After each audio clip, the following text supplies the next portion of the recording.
meraih syafaat Nabi Muhammad SAW.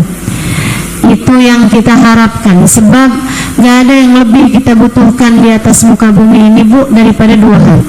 Satu, rahmatnya Allah. Dua, syafaatnya Rasulullah SAW. Kedua hal ini jadi bekal buat kita menjalani kehidupan di atas muka bumi ini, dari dunia sampai kelak di hari akhirat nanti. Belum di akhirat, masih di dunia, kita udah perlu dua hal ini, Bu. Ibu kalau mau tahu orang yang hidupnya paling seneng, paling bahagia di dunia, bukan yang paling banyak duitnya. Saya ketemu sama orang yang duitnya banyak, hidupnya sumpek. Ketemu saya. Ibu-ibu sekalian, yang paling bahagia hidupnya di atas muka bumi ini, Bu, juga bukan yang paling cakep. Saya ketemu juga, Bu, orang cakep-cakep yang menderita. Ketemu juga yang kagak cakep menderita juga banyak. Ketemu yang hidupnya kaya tapi sumpek, ada. Yang udahlah miskin sumpek juga banyak juga.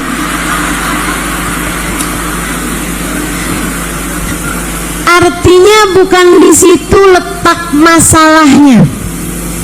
Letak masalahnya ada pada dua hal. Orang hidup dunia sampai nanti nih, ketika datang ajal menjemput, sampai sekarang di kuburan, sampai entar di padang mahsyar, semuanya tergantung dari apakah kamu berhasil mendapatkan rahmat Allah dan syafaat Rasulullah, ataukah kamu gagal mendapati keduanya. Masalahnya di situ. Jadi kalau ditanya tentang istri yang paling bahagia, Bu, bukan yang paling dicintai sama suaminya, bukan. Suami kalau cinta kadang-kadang suka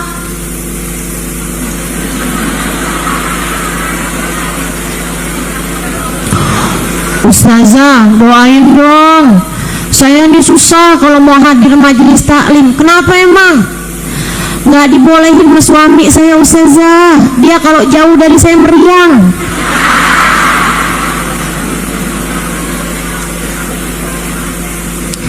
Udah saya bilangin, ntar hari Selasa mau ngaji di masjid deket dari rumah nih, Al-Kautsar. Dia udah ngizinin, pas saya mau berangkat, Ustazah, mendadak badannya kejang-kejang.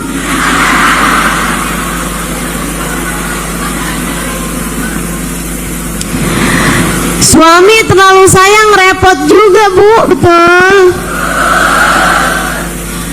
Bukan itu kok yang paling bikin hidup kita seneng. Istri yang paling bahagia, istri yang disayang sama Allah, istri yang disayang, yang dirahmati sama Allah Subhanahu wa ta'ala. Itu seneng tuh hidupnya, berkecukupan. Kalau lagi perlu ada, kan gitu, paling seneng. Ibu yang bahagia bukan ibu yang punya anak pinter-pinter, apalagi yang punya anak gak naik kelas, bukan. Ibu yang paling bahagia hidupnya yang disayang sama Allah Subhanahu wa ta'ala. Enak aja tuh, Bu, yang model begituan. Ngadepin anaknya enak, anaknya juga ngadepin emaknya enak. Kenapa begitu? Ibu, saya kasih tahu, rahmatnya Allah itu adem, Bu. Maka seorang ibu yang dirahmati sama Allah Subhanahu wa ta'ala, bawaannya adem, Ngelihat anaknya, anak ngelihat ibunya adem. Lihat suaminya, suami ngelihat istrinya adem. Istrinya ngelihat suaminya adem. Karena rahmatnya Allah. Rahmatnya Allah tuh adem. Jadi kalau kamu bilang, ustazah kenapa dah saya ngelihat suami bawaan panas mulu, ustazah, ngelihat anak bawaan pengen marah aja, ada aja gitu. Saya ini ustazah kalau habis pulang dari pengajian kayak gitu, kayak tuh gimana, kayak sabar gitu ustazah. Saya ingat pesan ustazah tuh, yang sabar gitu kan. Tapi begitu nyampe ke rumah ngelihat anak ustazah kayak gemes aja ustazah, ada aja salahnya. Kamu kurang adem. Kenapa tuh kurang adem? Kurang banyak turun rahmat Allah kepadamu. Orang kalau dirahmati sama Allah nih Bu nih, Nabi Muhammad pulang perang capek gitu kelihatan, sahabat-sahabat ngeliatin Nabi Muhammad terkantuk-kantuk di atas unta beliau. Katanya para sahabat, yuk kita istirahat dulu aja, yuk kita istirahat dulu aja. Akhirnya kata Nabi, akhirnya kata para sahabat, ya deh, mereka bilang sama Nabi, Nabi kita istirahat dulu aja ya. Nabi turun Bu, ada pohon, Nabi duduk di bawah pohon, kena semilir angin, Nabi tidur. Sebelumnya gantungin pedangnya di ranting di dekat situ, Nabi tidur. Sahabat takut gangguin istirahatnya Nabi, sahabat melipir ke belakangnya gunung. Jadi di dekat situ tuh ada gunung, ada bukit, sahabat sana takut bikin ribut gitu kan, jadinya agak menjauh biar tidak mengganggu istirahatnya Nabi Muhammad. Nabi lagi sendirian begitu Bu, datang musuh Allah namanya Da'fur. Dia buka, dia ambil pedangnya Nabi diambil sama dia, dikeluarkan dari isinya, kemudian dihadapkan ke leher Nabi Muhammad SAW. Ya Muhammad, Nabi kebangun Bu, pedang pas di lehernya. Manilladzi yansuruk in qataltuka fi hadzal makan. Kalau kamu saya bunuh di tempat ini, siapa bisa tolong kamu Muhammad? Nabi Muhammad Bu, ini dia nih, rahmatnya Allah gede turunnya sama Nabi Muhammad. Jadi Nabi Muhammad tuh Bu adem aja. Bahkan dalam keadaan yang tegang semacam itu, yang seharusnya membuat panik semacam itu, Nabi nggak panik. Ditanya, ya dijawab Nabi, siapa bisa tolong kamu Muhammad tempat ini? Allah. Pedangnya jatuh. Ucapan Nabi membuat tangannya bergetar, pedangnya jatuh. Diambil balik sama Nabi Muhammad. Kalau kamu Da'fur, pas di lehernya Da'fur, kamu kalau saya bunuh di tempat ini, siapa bisa tolong kamu? Maafkan saya Muhammad, damai aja gimana? Tidak ada yang bisa menolong saya wahai Muhammad kecuali jika engkau memaafkan saya. Nabi dengan mudah masukin pedangnya kembali ke tempatnya, kemudian berkata, idhab qabla an yaraka ashabi. Cepetan sana pergi sebelum sahabat-sahabat saya melihat kamu. Saya takut mereka tidak memaafkan kamu. Kalau Nabi gampang maafin. Kenapa? Adem. Kenapa adem? Rahmatnya Allah turun kepadanya begitu deras. Rahmatnya Allah turun kepada Nabi Muhammad begitu deras.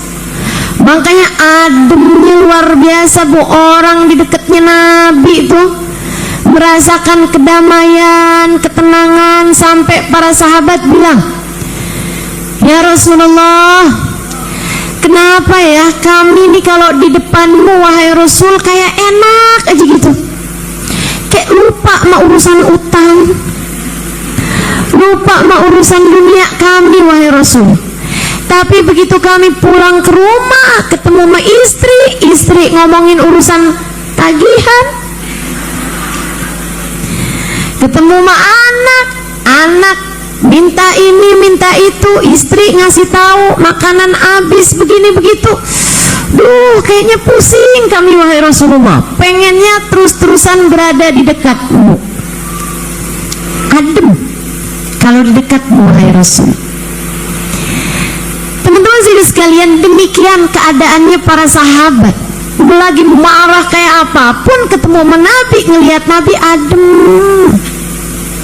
Masya Allah. Kenapa begitu? Rahmat Allah turun padanya begitu deras, sehingga akhirnya jadi adem rasanya. Nah, kita juga gitu. Ibu mesti tahu-tahu, kalau ibu lagi berasa panas bukan kurang duit. Bu, kalau ibu lagi berasa pengen marah mulu, ngelihat orang semuanya salah aja. Ustazah, kenapa ya Ustazah, ngelihat anak bawaan pengen nelen?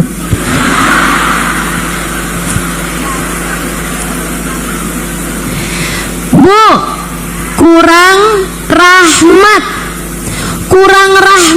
turun di dalam hatimu, kurang rahmat yang turun dari Allah Subhanahu wa taala untukmu. Gimana caranya dapat rahmatnya Allah? Rahmat Bu gabung bersyafaat.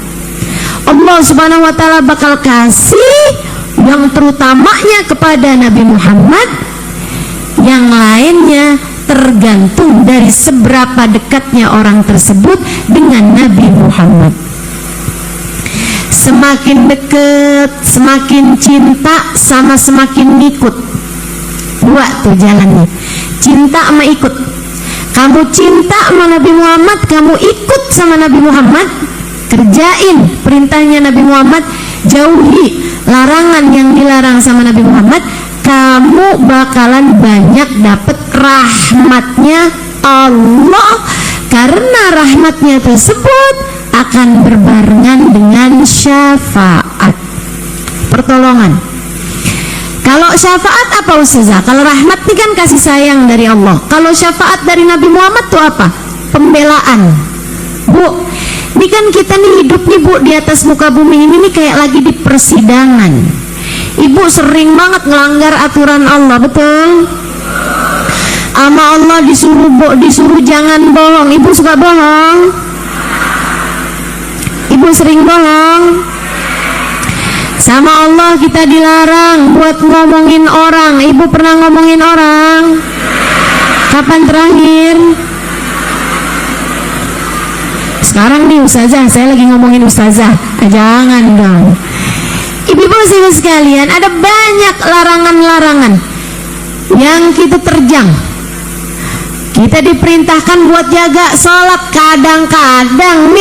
Kadang-kadang sholat kita nggak terjaga.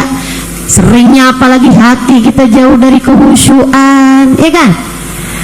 Kita punya anak, disuruh buat sayang sama anak, tapi kadang-kadang anak kita omelin, kita marahin, kadang kita cubit tuh anak kita. Banyak kesalahan kita perbuat. Tubuh pantasnya Allah Subhanahu wa taala kemudian menurunkan bala kepada kita. Pantasnya Allah menurunkan bencana kepada kita. Pantasnya Allah bikin kita jadi celaka. Saat itulah kita perlu syafaat Nabi Muhammad. Jadi ibarat persidangan sebelum Allah sebagai hakim memutuskan, kamu berbuat begini, penjara 2 bulan. Sebelum tok, Nabi Muhammad bilang, tunggu ya Allah, izinkan saya membelanya ya Allah, kasih umat saya nih ya Allah, ampunin aja gimana ya Allah, kasih kesempatan lagi ya Allah. Itu namanya syafaat.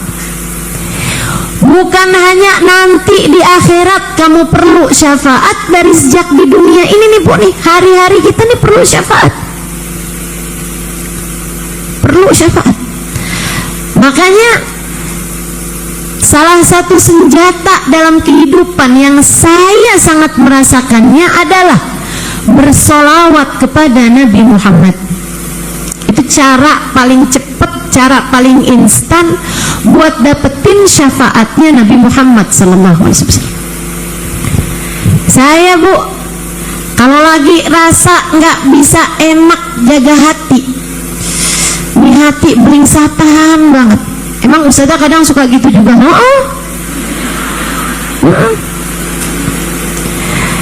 Kadang-kadang ada masanya kita kayak yang aduh susah banget dijagain hati.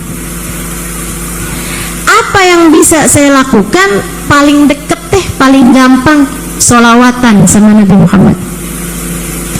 Udah sholawatan, rasa hati jauh lebih adem, rasa hati jauh lebih damai, jadi lebih senang, jadi lebih enak, lebih gampang nata hatinya. Maka ibu-ibu sekalian, orang-orang di Mesir, orang-orang di Mesir tuh, Bu, kalau udah ngelihat orang lagi marah-marah, ini teman saya nih sekolah di Mesir, dia cerita, seru deh Kak, kita kalau ngeliatin orang Mesir lagi marah. Kenapa gitu? Yang lain pada negurin buat sholawat, dan dia nggak mau jadi orang pelit yang kalau disebut nama Nabi nggak balas sholawat. Jadinya nih orang lagi mau, kamu tuh kayak begitu, terus orang nyaut tuh, Allahumma sholli ala sayyidina Muhammad, Allahumma sholli alaihi wa alihi. Jadi lagi tengah-tengahan mau, kamu tuh jangan, Allahumma sholli alaihi, Allahumma sholli alaihi. Salawatan. Jadi hilang akhirnya marahnya karena terus-terusan bersalawat. Emang bikin adem, Bu. Sampai-sampai Sayyid Muhammad bin Alwi bin Abbas Al-Maliki pernah mengatakan, nggak ada permasalahan nggak selesai pakai sholawat. Nggak ada. Cobain, ibu-ibu cobain. Nggak semua masalah obatnya adalah dengan kamu jalan-jalan. Ada banyak tuh ibu-ibu lagi, belum masalah banyak banget nih, piknik yuk piknik. Enggak, Bu, enggak semua masalahmu obatnya dengan scroll Shopee, check out, belanjaan gue lagi sumpek banget nih ya. Enggak gitu, enggak semua masalahmu tuh obatnya healing, jalan-jalan, piknik, atau belanja. Enggak gitu. Cobain obat lain ibu-ibu, namanya sholawat. Cobain obat paling mujarab menurut saya. Setidaknya itu yang sudah saya cobakan untuk kehidupan saya. Pusing-pusing sholawatan, lagi nggak bisa mengendalikan diri sholawatan, lagi males ibadah sholawatan, lagi nggak bisa mikir sholawatan, kan begitu? Sholawatan aja tuh, dan liatin, subhanallah, subhanallah. Ini, Bu, diajarin sama guru saya. Saya punya guru nih di Jawa Tengah, kiai saya. Satu hari saya sedang bersama dengan beliau di sebuah acara. Saya sebelum saya pulang ke kampung, saya lagi diskusi sama beliau, guru saya, Kiai Ahmad. Lagi saya bincang-bincang, ada orang menghadap Kiai saya minta solusi, curhat. Dia bilang, Kiai, saya punya ibu janda, bapak saya udah meninggal. Sekarang nih Kiai, ibu saya ini deket sama laki-laki bukan muslim, Nasrani. Saya takut, Kiai, nanti kalau ibu saya nih imannya kurang-kurang kuat, terus akhirnya kebawa-bawa. Saya takut banget deh, Kiai, saya mesti gimana? Kiai saya bilang, dah kamu baca sholawat aja yang banyak. Berapa banyak, Kiai? 300 kali ini sholawatnya. Dikasih sholawat Fatih sama beliau. Allahumma sholli ala sayyidina Muhammadin al-Fatih lima ughliqa wal khatimi liman sabaqa nasiril haq bil haq wal hadi ila siratikal mustaqim wa ala alihi wa sahbihi haqqa qadrihi wa miqdarihil azim. Itu sholawat Fatih. Ibu, itu salah satu sholawat yang sangat mujarab tuh, Bu, ya, buat jadi pembuka kebaikan-kebaikan. Anak kalau lagi sekolah, lagi belajar, penting buat baca sholawat itu, biar otaknya nih, pikirannya kebuka, jadi mudah menerima ilmu. Suami juga loh, atau ibu-ibu juga yang nyari rezeki gitu ya, punya toko kah, punya usaha online kah, punya jahitan kah, apa aja deh pekerjaan halal yang ibu sedang lakukan gitu kan. Nah, sering-sering baca tuh sholawat Fatih. Nah begitu, ngebukain pintu-pintu rezeki, ngebukain pintu-pintu kebaikan. Termasuk juga kita nih hadir di majelis ilmu semacam ini nih Bu nih, kadang-kadang kan ada yang hatinya ketutup, jadi kalau dengerin kebaikan bawaan, kalau nggak ngantuk, kalau nggak bawaan pengen ngajak ngobrol, kalau nggak nyari makanan. Kerjaannya tuh tidur, ngoceh, makan, nah kayak bayi. Bayi kan kerjaannya gitu Bu. Ibu-ibu ibu sekalian saya muliakan, dikasih sama kiai saya salawat Fatih itu baca berapa banyak kiai? 300 kali. Baik kiai, makasih, jalan. Gak lama ada lagi tuh yang curhat lagi, bilang kiai usaha nih lagi jatuh nih, gini begitu, susah banget nih usaha buka ini, tau-tau bangkrut lagi. Kata kiai kalau gitu banyak baca salawat aja ya. Kasih lagi tuh lembaran yang sama salawat Fatih, baca yang ini ya, berapa banyak kiai? 300 kali dah. Baik kiai kalau gitu, minta sama Allah mudah-mudahan berkatnya Nabi Muhammad Allah bukakan pintu-pintu rezeki buat kamu. Lebih kiai, dah jalan. Habis itu gak lama datang lagi seorang ibu, aduh kiai saya punya anak bandel banget kiai, saya bilangin gak bisa, kecanduan minuman keras kiai, mabok kayak kerjaannya, susah banget saya kiai, apa yang harus saya lakukan?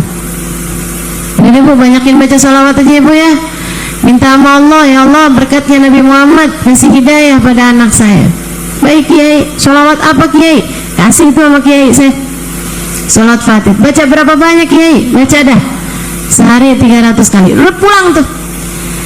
Saat saya udah berduaan nih sama kiai saya nanya, kiai pertanyaannya macem-macem, jawabannya satu aja kiai. Kiai malas mikir bagaimana nih, kayak gak kreatif gitu. Kiai saya bilang begini nih, begini Syarifah, kata beliau, kita ini kan yang bisa menyelesaikan urusan kita semua adalah Allah. Yang bisa ngasih solusi kehidupan kita, punya kendali permasalahan kehidupan kita adalah Allah. Darinya berasal, kepadanya lah kembali. Allah yang punya kendali segala urusan. Yang perlu kita lakukan minta sama Allah. Tapi kadang-kadang nih kalau kita doa, kita sendiri minta sama Allah, kita bilang ya Allah, ya Allah, ya Allah sambil tengadah tangan, tapi mulut kita suka bohong, mulut kita suka nyakitin orang, rada kurang pantas rasanya doa kita mau diijabah. Kita angkat tangan kita juga belepotan dosa, rasanya kurang pantas doa kita untuk diijabah sama Allah. Tapi kalau kita banyak baca salawat, salawat kita ini akan Allah sampaikan kepada Nabi Muhammad. Nabi kalau dapat kiriman salawat banyak-banyak, kayak orang dapat transferan. Bu, biar kata sedikit-sedikit tapi tiap hari transfernya, transfer saya cuma 10.000 tapi tiap hari, kan lama-lama jadi ngeh juga siapa dia nih orangnya, kan gitu. Itu dia tuh, saat itulah Nabi Muhammad akan mengenali kita. Kalau kita banyak baca sholawatnya, Nabi Muhammad bakal kenali kita. Kalau udah Nabi Muhammad kenal, nanti Nabi Muhammad yang akan memohonkan hajat kita kepada Allah. Saat itulah doa-doa kita diijabah oleh Allah, berkatnya Nabi Muhammad sallallahu alaihi wa ala alihi wasallam. Maka emang bener banget tuh Bunda, saya ngerasain banget, pokoknya masalah apa aja sholawatan alhamdulillah. Kalau ada anak ibu lagi sakit, bacain sholawat. Kalau ibu ngerasa diri ibu sendiri lagi ada permasalahan, repot bener nih, repot jaga hati, dikuasain cemburu, melihat suami sisiran aja cemburu. Mau ketemu siapa nih? Yang masalah bukan sisirannya bu, hati kamu tuh lagi kenapa? Banyakin baca sholawat. Sholawat udah nggak pernah salah, nggak pernah salah. Banyak aja baca sholawat. Waktu ada sahabat Nabi Muhammad bilang sama Nabi, nih bu ya, jadi kalau ibu bilang emang ada dalilnya nih baca sholawat gitu, suruh banyak baca sholawat, emang ada dalilnya? Saya kasih tahu nih, yang model-modelan nyari dalil, mana dia nih mukanya nih. Ibu-ibu sekalian, ada seorang sahabat mendatangi Nabi Muhammad SAW, kemudian berkata, ya Rasulullah, inni ukthir minas salati alaik kam ja'altu lak. Wahai Rasul, saya tuh senang banget baca sholawat kepadamu. Berapa banyak sholawatku aku hadiahkan untukmu. Kata Nabi Muhammad, terserah. Kalau gitu Rasul, setengah deh, setengah sholawat saya hadiahkan untukmu. Jadi ntar saya setiap hari sholawatan, terus saya bilang, ya Allah, setengah sholawat saya hadiahkan buat Nabi Muhammad, setengahnya lagi buat saya. Kata Nabi Muhammad, khair fa in zidta fa huwa khairun lak. Bagus kalau kamu tambahin, lebih bagus lagi. Oh gitu Rasul. Kalau gitu 2/3 deh Rasul, 2/3 sholawatku aku hadiahkan untukmu, yang 1/3 buat saya gitu. Kata Nabi Muhammad, khair fa in zidta fa huwa khairun lak. Bagus kalau kamu tambahin, lebih bagus lagi. Hah? Kalau gitu 2/3, kalau gitu 3/4 ya Rasul. 3/4 sholawatku aku hadiahkan untukmu. Kata Nabi Muhammad, khair fa in zidta fa huwa khairun lak. Kalau kamu tambahin lebih bagus lagi. Wah, idzan falkul. Kalau gitu semua aja deh Rasul. Semua sholawatku aku hadiahkan untukmu. Apa jawab Nabi Muhammad? Idzan tukfahamuk wa tughfar dzambuk. Kalau kamu banyak baca sholawatnya padaku dan kamu hadiahkan untukku, maka niscaya akan terampunilah seluruh dosamu, akan terangkatlah seluruh susahmu. Nih yang bawaan hidup susah dulu, kamu kurang banyak sholawatnya. Cobain sholawatan yang sering, yang banyak, yang banyak sholawatannya. Kapan Ustazah? Kapan waktu aja? Kalau betul sekarang deh, Allahumma sholli ala sayyidina. Ya jangan dengerin saya dulu. Jalan sholawatan, mau tidur sholawatan bu, penting. Kalau bisa jadikan kalimat terakhir yang kamu ucapkan sepanjang hari itu, paling akhir sholawat. Habis kamu baca doanya mau tidur, bismika rabbi wada'tu jambi wa bismika arfa'u Allahumma in arsalta nafsi, kayak ada yang apal ya, bismika Allahumma ahya,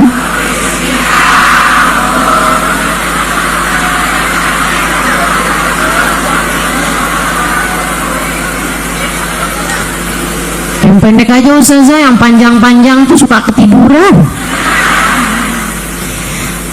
Ya Allah. Ibu sebelum tidur baca subhanallah 33 kali. Ibu ya, diajarin sama Nabi Muhammad kepada putrinya Sayyidah Fatimah. Ketika putrinya lagi minta pembantu mereka, bantu Sayyidah Fatimah urusan rumah tangga. Nabi baru dapat banyak perempuan-perempuan sebagai budak belian. Sayyidah Fatimah minta satu orang jadi teman beliau di rumah, nemenin ngebantuin urusan rumah tangga.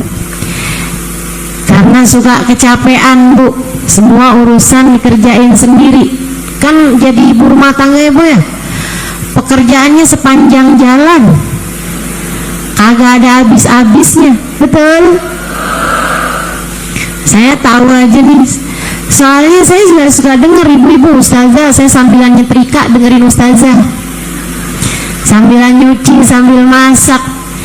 Ibu-ibu saudara sekalian, Sayyidah Fatimah minta dikasih budak Bu, sama Nabi diajarin, Fatimah, gimana kalau saya nggak ngasih kamu budak tapi saya ajarin bacaan sebelum tidur, bangun tidur semua lelahmu hilang. Mauan mana kamu? Dikasih budak atau dikasih bacaan kamu baca sebelum tidur, bangun tidur capek kamu hilang semua? Sayyidah Fatimah mikir, kalau yang dikasihnya budak, yang senang Sayyidah Fatimah aja. Ini perempuan-perempuan hari ini di Tangsel nggak pada senang. Tapi kalau yang diambil bacaan, Sayyidah Fatimah senang, perempuan-perempuan sepanjang zaman dikasih tahu pada senang. Karena ada banyak yang memang hari-harinya lelah, capek. Jadi baca bacaan itu pagi hari semangat lagi, sehat lagi. Ini mujarab nih ibu, kalau ibu-ibu pengen bangun tidurnya sehat, bangun tidurnya seger, kerjain deh. Diajarin langsung Nabi kepada putrinya Fatimah. Sayyidah Fatimah kemudian mengajarkan kita umat Nabi Muhammad SAW untuk mengamalkannya. Jadi Sayyidah Fatimah bilang, "Idza alimni ya Rasulullah, kalau gitu ajarin aja saya bacaannya wahai Rasul. Saya alhamdulillah kerjain Bu. Seenggaknya sering kerjain." Ibu-ibu sekalian, itu capek-capek malam bangun tidur hilang Bu. Bukan hilang sayanya, hilang capeknya. Subhanallah. Walaupun kadang tidurnya kurang. Emang Ustazah capek apaan? Ustazah masak lah. Emang yang bikin capek masak doang? Ibu pikir pegang mic kayak begini lagi capek apa? Capek mikir. Ya Bu ya. Emang Ustazah ngomong nggak pakai mikir loh? Ibu-ibu sekalian, dibaca sebelum tidur. Apa itu? Subhanallah 33 kali, Alhamdulillah 33 kali, Allahu Akbar 34 kali. Baca sebelum tidur. Habis itu Bu, paling terakhir ibu baca sholawat 10 kali. Udah baca nih semua bacaan-bacaan, sebelum tidur ibu baca. Paling akhir, Allahumma salli ala Sayyidina Muhammad wa ala ali Sayyidina Muhammad, Allahumma salli ala Sayyidina Muhammadin wa ala alihi wa sahbihi wasallim, Allahumma salli ala Sayyidina Muhammad wa ala alihi wasallim. Ibu bacaan sholawatnya nggak usah yang panjang-panjang, ntar ketiduran. Sebelum tidur baca sholawat 10 kali. Allahumma salli. Itu kayaknya satu potong nih Bu, 1,5 udah ketiduran gitu ya. Yang pendek aja 10 kali. Nanti bangun tidur juga gitu. Ibu bangun tidur kan biasanya ngapain tuh? Ngulet ya Bu ya. Habis itu ibu baca kan, alhamdulillahilladzi ahyana ba'dama amatana wa ilaihi nusyur. Ibu salawatan lagi, Allahumma shalli ala Sayyidina Muhammad wa ala ali Sayyidina Muhammad, Allahumma shalli ala Sayyidina Muhammad wa ala ali Sayyidina Muhammad, Allahumma shalli ala Sayyidina Muhammad wa ala ali Sayyidina Muhammad 10 kali. Salawatan yang pendek aja, nggak usah dilaguin takut ketiduran lagi. Allahumma sholli salatan, waktu tiduran lagi tuh fix udah. Ibu-ibu sekalian, kata Nabi Muhammad, man shalla alayya hina asbah wa hina amsa 10 marat wajabat lahu syafaati. Siapa yang bersolawat padaku 10 kali malam hari, 10 kali pagi hari, wajib baginya mendapatkan syafaatku. Wajib baginya mendapatkan pertolonganku, pembelaanku. Kata Nabi begitu. Enak tuh, kalau udah kita tiap hari tuh kirim solawat 10 kali sebelum tidur, 10 kali pagi hari. Itu kayak lagi naruh saldo di rekening syafaat. Nanti kalau kita perlu tinggal kita tagih tuh, tinggal kita ambil balik saldonya. Ya Rasulullah, isfa' lana ya Rasulullah, syafaatkan saya wahai Rasul, saya mohon syafaatmu untuk hajat saya ini ya Rasulullah. Gitu. Itu namanya syafaat.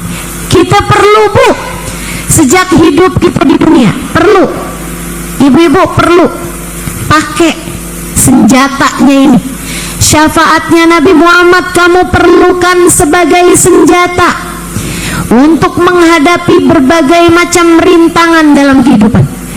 Kamu perlu syafaatnya Nabi Muhammad, ibu-ibu sekalian, buat jadi obat untuk segala macam penyakit-penyakit zahir batinmu yang dekat, yang sering sholawatan kepada baginda Nabi besar Muhammad.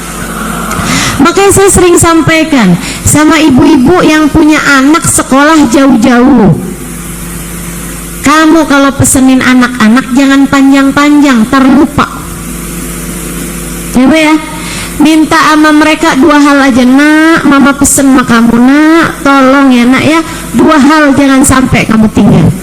Apa mama? 1, jangan tinggal sholat, sebab kalau kamu ninggal sholat kamu putus dari rahmat. Yang kedua, nak, jangan tinggal sholawat, sebab kalau kamu tinggal sholawat kamu putus dari syafaat. Minta mereka buat baca sholawat, sekurangnya bangun tidur 10 kali, malam hari sebelum tidur 10 kali, sisanya tiap habis selesai sholat misalnya baca 10 kali. Ya nak, sholawat yang pendek-pendek aja, tapi istiqomahkan kamu baca 10 kali sholawat. Gitu kan gampang tuh anak ingetnya, sholat sama sholawat. Insya selagi mereka pegangan sama 2 hal itu, Bu, maka mereka punya hubungan yang indah antara mereka sama Allah. Mereka punya hubungan yang indah antara mereka sama Rasulullah. Dan orang, anakmu kalau dijaga sama Allah dan dibelain sama Rasulullah, insya Allah selamat hidupnya. Jadi kamu gak was-was terus-terusan, ya kan ya? Namanya anak sekolah jauh-jauh kan ibu suka was-was, betul? Nah insya Allah tuh pesenin 2 hal itu. Apa tadi? Yang keduanya apa tadi? Sholawat. Ibu-ibu sekalian, kamu perlu sama syafaat Nabi Muhammad di dunia untuk berbagai macam urusan-urusan kamu. Lagi seret urusan rezeki, sholawatan yang banyak. Lagi susah mata hati, sholawatan yang banyak. Lagi ada hajat nih, kepengen lagi ada hajatan nih, khawatir begini, khawatir begitu, sholawatan yang banyak. Kan begitu? Lagi ada yang musuhin kita, kemudian takut terjadi begini begitu, sholawatan yang banyak. Gak akan pernah salah, Bu, kamu banyak sholawatnya, gak akan pernah salah. Sholawat itu ibu-ibu sekalian kayak vitamin. Kayak vitamin. Vitamin itu, Bu, buat yang sakit jadi cepat sembuh, buat yang sehat jadi jauh dari sakit. Itu kayak begitu tuh fungsinya sholawat, nambel yang kurang-kurang dalam diri kita. Mudah-mudahan Allah selalu bimbing kita insya Allah untuk banyakin baca sholawat. Ibu-ibu sekalian, nanti kalau ibu meninggal dunia saat sakaratul maut, ibu perlu sama syafaat Nabi Muhammad. Percayalah saya, di saat sakaratul mautmu datang, kamu perlu sama sholawat, sebab kamu perlu sama syafaat dari Nabi besar Muhammad sallallahu alaihi wasallam. Perlu. Ibu-ibu sekalian, kalau ibu lagi datang sakaratul maut tubuh, Gak ada yang bisa nolongin. Ibu mau ngarepin siapa nolongin? Dokter? Gak bisa nolongin. Ibu mau berharap apa? Saya punya duit banyak Ustazah, insya Allah sakaratul maut saya aman. Maksud kamu gimana? Ntar malaikatnya saya suap dah. Gak mempan bu, malaikat Israel mau disuap pakai apa juga. Terus gimana nih? Apa Ustazah yang bisa kiranya nolong kita? Kita kalau lagi sakaratul maut, kita perlu dua hal. Satu, rahmatnya Allah. Dua, syafaatnya Nabi Muhammad. Ada nih bu, ceritanya Abdullah ibn Mubarak alaihi ridwanullah. Katanya beliau, saya nih lagi haji, saya lihat ada orang kemana-mana yang dibaca sholawat aja. Kebetulan saya ada di belakang dia nih, lagi tawaf, saya di belakang dia nih, seorang pemuda yang dia baca sholawatan aja. Pas saya ketemu lagi di tawaf yang keberapa, sholawatan lagi. Habis selesai sholawat, habis selesai tawaf, saya ada di belakang dia. Selesai juga emang selesai nih, barengan saya di belakang dia, sholawatan mulu sepanjang jalan.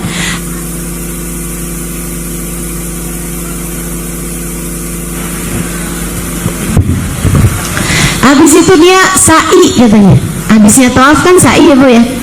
Dia bilang saya di belakang dia, yang dia baca juga sholawat aja nggak selesai-selesai. Sampai habis selesai sa'i, saya deketin dia karena penasaran. Saya bilang, nak, saya kebetulan di belakang kamu nih dari tadi, dari tawaf sampai ke sa'i, kamu nggak baca apa-apa selain sholawat. Bahkan di jalan pun kamu juga baca sholawat. Kalau boleh saya tahu apa sih? Mungkin ada sebabnya. Dia bilang, iya pak, saya nih bukan ada sebabnya tapi ada ceritanya. Oh gimana ceritanya nak? Pemuda nih, dia bilang, saya nih pak berangkat haji nggak sendirian, berdua sama bapak saya, naik unta zaman itu ya bu ya. Dia bilang saya naik unta berduaan sama bapak saya. Di tengah jalan bapak saya jatuh sakit di tengah gurun pasir. Saya pun rawatin bapak saya nih beberapa hari. Dia bilang tahu-tahu bapak saya bukan disembuh malah meninggal. Susah banget hati saya, lebih susah lagi begitu dia meninggal, badannya dari ujung rambut sampai ke ujung kaki berubah jadi hitam legam. Bukan hitam manis bu, hitam legam. Dia bilang saya sedih banget sampai saya tutupin tuh badannya bapak saya itu pakai kain surban, kain ihram yang kami bawa. Dia bilang saya tutupin tuh bapak saya. Saya bingung nih mau ngurusin bapak saya gimana nih. Saya ngerti hukumnya, saya mesti tayamumin bapak saya karena kalau nggak ada air kan tayamum tuh. Sampai meninggal juga gitu, kalau nggak ada air tayamum. Saya mesti tayamumin bapak saya, kemudian saya kafanin bapak saya, kemudian saya sholatin bapak saya, kemudian saya kuburin. Dia bilang, tapi saya ini nggak bisa ngerjainnya karena saya ngelihat bapak saya kayak gitu keadaannya, hitam legam di ujung rambut ke ujung kaki. Dia bilang akhirnya saya tutupin aja bapak saya nangis di samping bapak saya nangis, ya Allah sedih banget saya. Udahlah mestinya berduaan, sekarang udah tinggal sendirian nih, saya berangkat haji. Gimana keadaan saya ntar haji, pas pulangnya juga gimana saya nih. Sekarang bapak saya kayak gini pula keadaannya. Kalau enak kan kalau nggak berubah badannya, saya masih enak gitu ngerjain, ini jadi kayak begini pula. Wow sedih banget saya, nangis saya di samping bapak saya sampai saya ketiduran. Nggak tahu gimana ceritanya, ghalaba alayyan naum.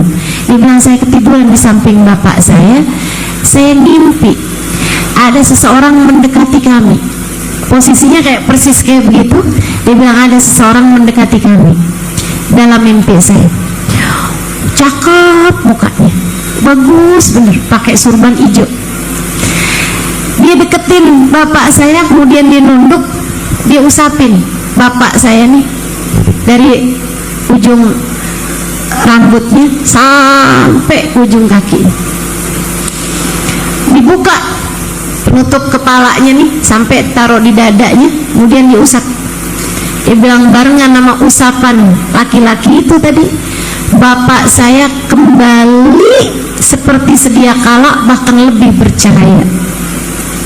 Bapak saya balik lagi kulitnya bahkan lebih bercahaya dari sebelumnya. Dalam mimpi saya nanya, man antal ladzi dhaba minni hammi wa hazni, siapa gerangan engkau yang telah menghilangkan gundah gulana saya, ini susah hati saya. Tadi bapak saya itu hitam legam, susah saya, tapi engkau datang kemudian mengembalikan bapak saya nih jadi seperti sedia kala, bahkan lebih bercahaya. Siapa gerangan engkau? Terima kasih sekali telah melakukan hal ini buat bapak saya. Orang tersebut menjawab, ama carif nih ya bunam, kamu gak kenal nak siapa saya? Ana Nabi Muhammad bin Abdullah, saya Nabi kamu, Nabi Muhammad sallallahu alaihi wasallam. Inna abaka kana musrif ala nafsi, bapak kamu ini adalah orang yang banyak dosanya, beriman tapi banyak dosanya. Kayak siapa bu? Kayak kita bu ya, beriman tapi banyak dosanya. Inna abaka kana musrif ala nafsi, bapak kamu punya banyak dosa dalam hidupnya nak, tapi bapak kamu ini senang sholawatan kepada saya, sehingga ketika bapak kamu meninggal dunia, kabar tersebut sampai kepada saya datang mensyafaati dia sekarang sebelum saya mensyafaati dia di akhirat nanti. Senang benar, senang. Subhanallah. Dia bilang, saya kebangun dari tidur mendapati bapak saya badannya sudah balik seperti sedia kala, bahkan lebih bercahaya seperti yang saya lihat waktu di mimpi saya itu. Sejak saat itu sampai dengan sekarang, kecuali bacaan-bacaan yang wajib dibaca, sisanya saya banyak baca sholawat kepada Nabi Muhammad. Ya, kalau sholat memang nggak boleh diganti bacaannya bu, baca fatihah, baca tasbih, baca doa, semuanya udah sama ibu ya. Cuman di hari-hari ini ibu, daripada masak sambilan ngomel, lebih baik sambilan masak sambil sholawatan, daripada sambilan nyapu pikiran melayang kemana-mana, lebih baik sambil nyapu sambil salawatan. Terus aja begitu tuh, insya Allah mudah-mudahan bikin kita dikenali sama Nabi Muhammad, sehingga mudah-mudahan jadi sebab kita dapat syafaatnya Nabi Muhammad. Dikubur juga begitu bu, ibu, dikubur juga begitu. Salawat kita kepada Nabi Muhammad jadi cahaya buat kubur kita. Begitu katanya Nabi kita Muhammad sallallahu alaihi wasallam, perbanyaklah salawat padaku, salawatmu padaku adalah cahaya untukmu di dalam alam kuburmu. Kita kepengen nih dalam alam kubur kita biar nggak gelap, biar nggak sempit. Kita kepengen nih bu nih, kubur kita ini biar jadi tempat yang nyaman. Ya kalau gitu direnovasi, kalau gitu kuburmu dari sejak sekarang nih dibangun yang benar. Bangunnya pakai apa ustazah? Pakai amal soleh dan pakai banyak baca sholawat. Manfaat bagi kamu di kubur, manfaat bagi kamu di kubur. Ibu-ibu sekalian saya muliakan, bahkan bu, kalau ibu banyak banget baca sholawatnya, bukan hal yang mustahil, bukan hal yang mustahil, bukan hal yang mustahil. Ibu nanti di dalam alam kubur, ibu bisa ketemu sama Nabi Muhammad, karena nabinya udah kenal. Ibu ya, kayak tadi tuh, biar kata 10.000, apalagi bagus kalau 50.000, 100.000 tiap hari transfer terus-terusan, lama-lama kan kenal. Sholawat kamu tuh kayak begitu tuh kira-kiranya. Kalau sering banget, biar kata sedikit-sedikit, masjid, sholawatmu itu akan jadi sebab Nabi Muhammad kenal padamu. Nanti kalau kenal, siapa tahu nggak pakai nunggu di akhirat, masih di kuburan, siapa tahu kita udah ketemu Nabi Muhammad. Ganti yang ini. Siapa tahu dalam alam kubur kita nanti kita bisa berjumpa dengan Nabi besar Muhammad sallallahu alaihi wa ala alihi wasallam. Itu Bu yang saya liatin dari diri umi saya. Umi saya Ibu meninggal dunia 2 tahun lalu. Senangnya menabi, nggak ngerti saya kadang. Umi saya tuh Bu, dari dulu zaman saya kajiannya belum masuk YouTube, belum modelan streamingan, kan baru-baru aja nih mah. Streamingan ada di Instagram, ada di YouTube, ada di TikTok, itu kan baru-baru aja. Dulu-dulu kan nggak ada. Nah itu saya seringnya rekam. Nanti tuh kalau saya pulang ke rumah saya, Indramayu, umi saya suka saya tanyain, umi mau oleh-oleh apa? Rekaman aja nak, rekaman ceramah kamu biar umi dengerin di mobil. Cintanya menabi luar biasa. Kalau udah diceritain tentang Nabi Muhammad Bu, air matanya murah banget, gampang banget, sampai suka diledekin sama abang saya. Umi sih diceritain Nabi Muhammad baru assalamualaikum udah nangis aja Mi, belum juga mulai. Masya Allah, cinta banget. Di akhir-akhir masa hidup beliau Bu, kayak kurang 2 tahun 3 tahun dari beliau meninggal, senang banget ngomongnya gini nih, nak kalau doain Umi jangan, nggak usah doain panjang umur ya, doain yang lain aja, doain sehat, doain ampunan, nggak usah doain panjang umur. Saya bilang, ya Umi kok begitu sih, emang kenapa Mi? Umi udah kangen sama Nabi Muhammad, udah kangen sama Nabi Muhammad.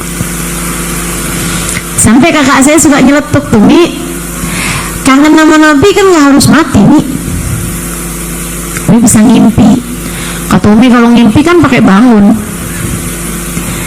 pengennya tuh ketemu yang lama gitu, mungkin pikir Umi saya seperti itu. Insya Allah Bu, Umi saya meninggal dunia nggak pakai sakit.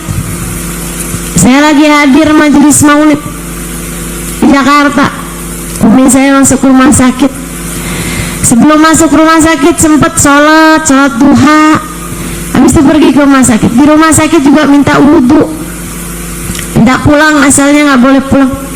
Umi udah di sini aja Mi, masih mau dicek ini itu segala macam. Ya udah Umi mau wudhu deh. Emang Umi mau wudhu mau buat apa? Umi mau sholat. Iya Umi mau sholat. Sholat apaan Mi? Sholat duhur, belum duhur Mi, sholat duha kan udah tadi sebelum pergi berangkat ke rumah sakit.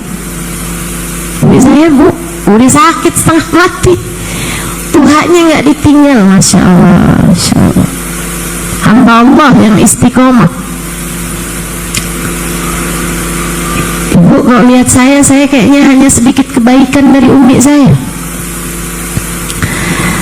Pergi itu wudhu, habis selesai wudhu baringan di atas tempat tidur, beliau bersolawat. Terakhir tuh udah nggak pakai salawat, dia cuma panggil aja, ya Rasulullah, ya Rasulullah, ya Rasulullah, tersenyum, ya Rasulullah, ya Rasulullah, kemudian meninggal dunia. Adik saya bilang sama saya, Kak, kalau ceritain sakaratul maut tuh jangan berat mulu Kak. Saya sampai kecolongan, saya sampai nggak tahu kalau Umi tuh lagi sakaratul maut, karena Kak Ima kalau cerita sakaratul maut kayak berat aja gitu. Ada juga rupanya yang sakaratul mautnya emang nggak berat, yaitu orang-orang yang hatinya punya rasa cinta kepada Nabi Muhammad, orang-orang yang hatinya dirahmati Allah Subhanahu wa Ta'ala, disayang Allah, dirahmati Allah, disyafaati Rasulullah, meraih syafaat Nabi Muhammad sallallahu alaihi wasallam. Itu yang kita harapkan, sebab gak ada yang lebih kita butuhkan di atas muka bumi ini, Bu, daripada dua hal. Satu, rahmatnya Allah. Dua, syafaatnya Rasulullah SAW. Kedua hal ini jadi bekal buat kita menjalani kehidupan di atas muka bumi ini, dari dunia sampai kelak di hari akhirat nanti. Belum di akhirat, masih di dunia, kita udah perlu dua hal ini, Bu. Ibu kalau mau tahu orang yang hidupnya paling seneng, paling bahagia di dunia, bukan yang paling banyak duitnya. Saya ketemu sama orang yang duitnya banyak, hidupnya sumpek. Ketemu saya. Ibu-ibu sekalian, yang paling bahagia hidupnya di atas muka bumi ini, Bu, juga bukan yang paling cakep. Saya ketemu juga, Bu, orang cakep-cakep yang menderita. Ketemu juga yang kagak cakep menderita juga banyak. Ketemu yang hidupnya kaya tapi sumpek, ada. Yang udahlah miskin sumpek juga banyak juga.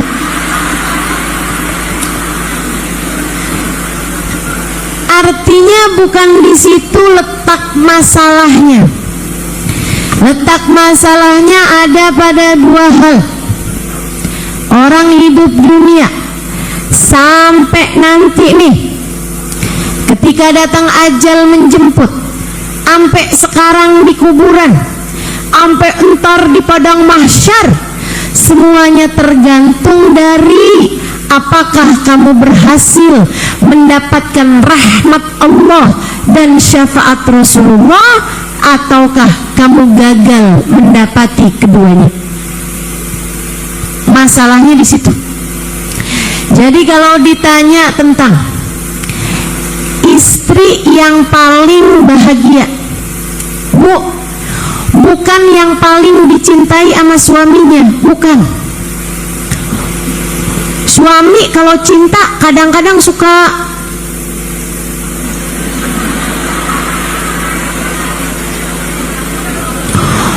Ustazah, doain dong, saya ini susah kalau mau hadir majelis taklim. Kenapa emang? Nggak dibolehin sama suami saya, Ustazah. Dia kalau jauh dari saya meriang.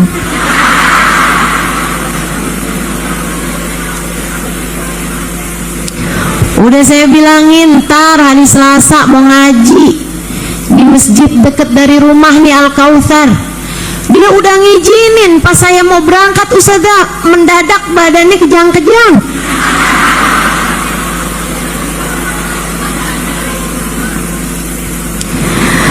Suami terlalu sayang, repot juga, Bu, betul. Bukan itu kok yang paling bikin hidup kita seneng. Istri yang paling bahagia, istri yang disayang sama Allah, istri yang disayang, yang dirahmati sama Allah Subhanahu wa ta'ala. Itu seneng tuh hidupnya, berkecukupan. Kalau lagi perlu ada, kan gitu, paling seneng. Ibu yang bahagia bukan ibu yang punya anak pinter-pinter, apalagi yang punya anak gak naik kelas, bukan. Ibu yang paling bahagia hidupnya yang disayang sama Allah Subhanahu wa ta'ala. Enak aja tuh, Bu, yang model begituan. Ngadepin anaknya enak, anaknya juga ngadepin emaknya enak. Kenapa begitu? Ibu, saya kasih tahu, rahmatnya Allah itu adem, Bu. Maka seorang ibu yang dirahmati sama Allah Subhanahu wa ta'ala, bawaannya adem. Melihat anaknya, anak melihat ibunya adem. Lihat suaminya, suami ngelihat istrinya adem, istrinya ngelihat suaminya adem. Karena rahmatnya Allah, rahmatnya Allah tuh adem. Jadi kalau kamu bilang, ustazah kenapa dah saya melihat suami bukan panas mulu, ustazah, ngelihat anak bukan pengen marah aja, ada aja gitu. Saya ini ustazah kalau habis pulang dari pengajian kayak gitu, kayak tuh gimana, kayak sabar gitu ustazah. Saya ingat pesan ustazah tuh, yang sabar gitu kan. Tapi begitu nyampe ke rumah ngelihat anak ustazah kayak gemes aja ustazah, ada aja salahnya. Kamu kurang adem. Kenapa tuh kurang adem? Kurang banyak turun rahmat Allah kepadamu. Orang kalau dirahmati sama Allah nih Bu nih, Nabi Muhammad pulang perang capek gitu kelihatan, sahabat-sahabat ngeliatin Nabi Muhammad terkantuk-kantuk di atas unta beliau. Katanya para sahabat, yuk kita istirahat dulu aja, yuk kita istirahat dulu aja.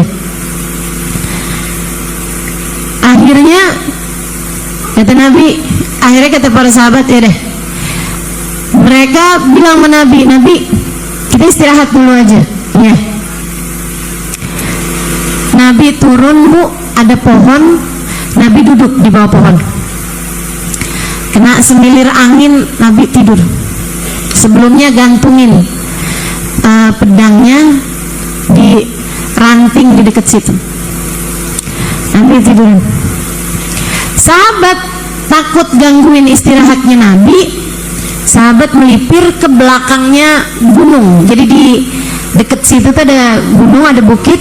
Sahabat sana takut bikin ribut gitu kan, jadinya agak menjauh biar tidak mengganggu istirahatnya Nabi Muhammad. Nabi lagi sendirian begitu Bu, datang musuh Allah namanya Da'fur. Dia buka, dia ambil pedangnya Nabi diambil sama dia, dikeluarkan dari isinya, kemudian dihadapkan ke leher Nabi Muhammad SAW. Ya Muhammad, Nabi kebangun Bu, pedang pas di lehernya. Manilladzi yansuruk in qataltuka fi hadzal makan. Kalau kamu saya bunuh di tempat ini, siapa bisa tolong kamu Muhammad? Nabi Muhammad Bu, ini dia nih, rahmatnya Allah gede turunnya sama Nabi Muhammad. Jadi Nabi Muhammad tuh Bu adem aja. Bahkan dalam keadaan yang tegang semacam itu, yang seharusnya membuat panik semacam itu, Nabi nggak panik. Ditanya, ya dijawab Nabi, siapa bisa tolong kamu Muhammad tempat ini? Allah. Pedangnya jatuh. Ucapan Nabi membuat tangannya bergetar, pedangnya jatuh. Diambil balik sama Nabi Muhammad. Kalau kamu Da'fur, pas di lehernya Da'fur, kamu kalau saya bunuh di tempat ini, siapa bisa tolong kamu? Maafkan saya Muhammad, damai aja gimana?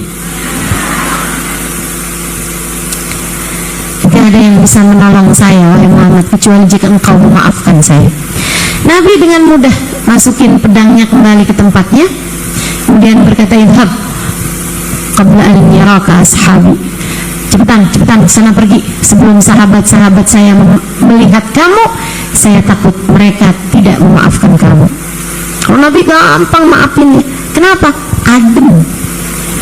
Kenapa adem? Rahmatnya Allah turun kepadanya begitu deras. Rahmatnya Allah turun kepada Nabi Muhammad begitu deras. Makanya ademnya luar biasa Bu. Orang di dekatnya Nabi itu merasakan kedamaian, ketenangan, sampai para sahabat bilang, ya Rasulullah, kenapa ya kami ini kalau di depanmu wahai Rasul kayak enak aja gitu, kayak lupa sama urusan utang, lupa sama urusan dunia kami wahai Rasul. Tapi begitu kami pulang ke rumah, ketemu sama istri ngomongin urusan tagihan. Ketemu sama anak minta ini minta itu, istri ngasih tahu makanan habis begini begitu. Duh, kayaknya pusing kami wahai Rasulullah. Pengennya terus-terusan berada di dekatmu, adem kalau di dekatmu wahai Rasul. Teman-teman sekalian, demikian keadaannya para sahabat. Lagi marah kayak apapun, ketemu sama Nabi, ngelihat Nabi adem. Masya Allah. Kenapa begitu?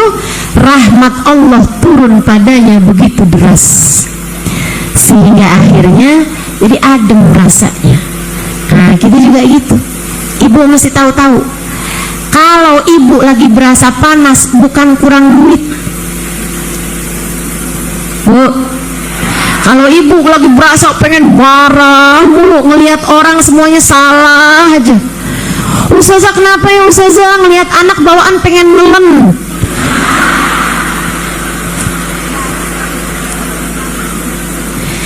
Bu, kurang rahmat turun di dalam hatimu, kurang rahmat yang turun dari Allah Subhanahu wa taala untukmu. Gimana caranya dapat rahmatnya Allah? Rahmat Bu gabung sama syafaat. Allah Subhanahu wa taala bakal kasih yang terutamanya kepada Nabi Muhammad, yang lainnya tergantung dari seberapa dekatnya orang tersebut dengan Nabi Muhammad. Semakin dekat, semakin cinta, sama semakin ngikut. Dua tuh jalan.